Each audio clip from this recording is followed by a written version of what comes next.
Us this morning, a special guest that blesses our show every now and again. Friend of the show. That's right, a friend of the show, Miss Nada Ofak.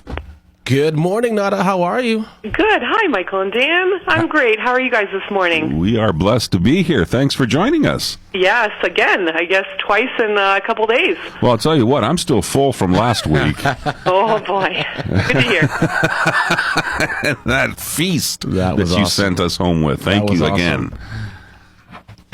So what's going on at Tiny Home Takeout, Nada?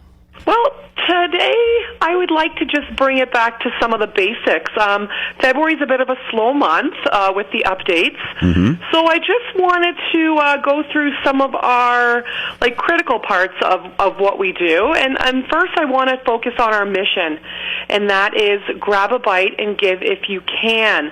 Although we've been open for 3 years, there still seems to be a bit of a misconception that visiting Tiny Home Takeout takes food away from those needy people or unsheltered population in downtown Kitchener, but that's not entirely true. Our food is for everyone.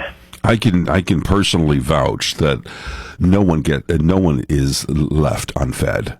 Mm-hmm. You have done an amazing job at making sure that there's ample for everyone. Yeah, and we offer our food at a cost that everyone can afford.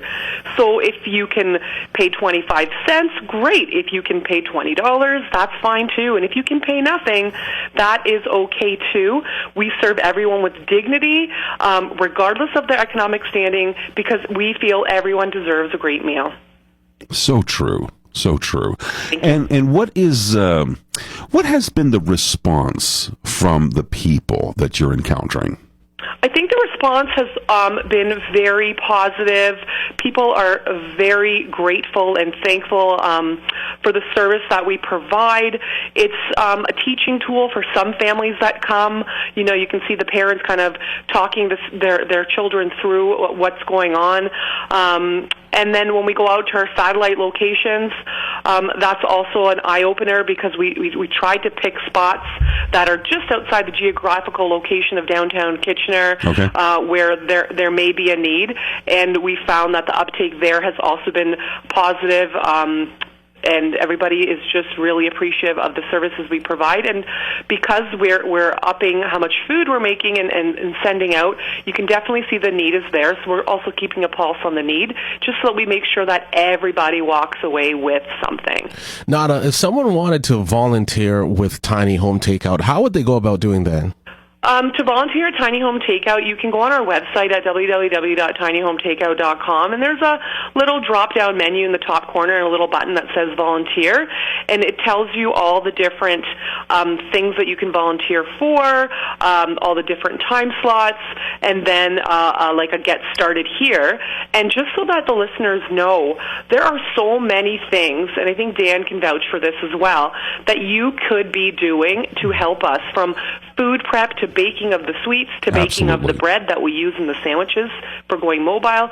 We also have a sandwich making shift. We have our satellite locations. We have our front of house service in front of Tiny Home Takeout in downtown. We have the resource room with the clothing on Thursday nights.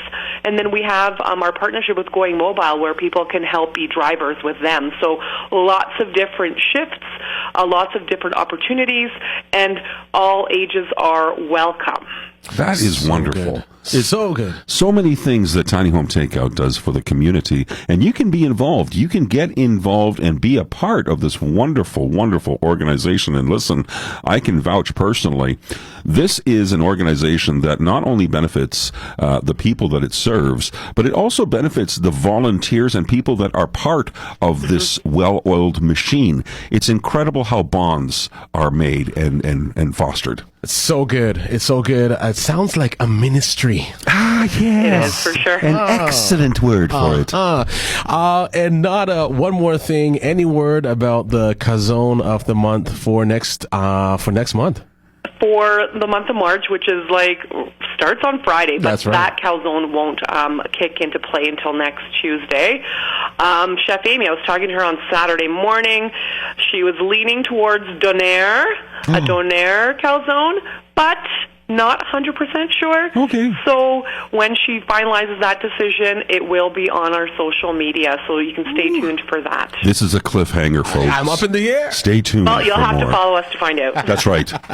That's right. So great. We were talking with Nada Ofak from Tiny Home Takeout. Nada, thanks so much for joining us this morning. Great, thanks. Have a great weekend. You as well. Okay, bye-bye.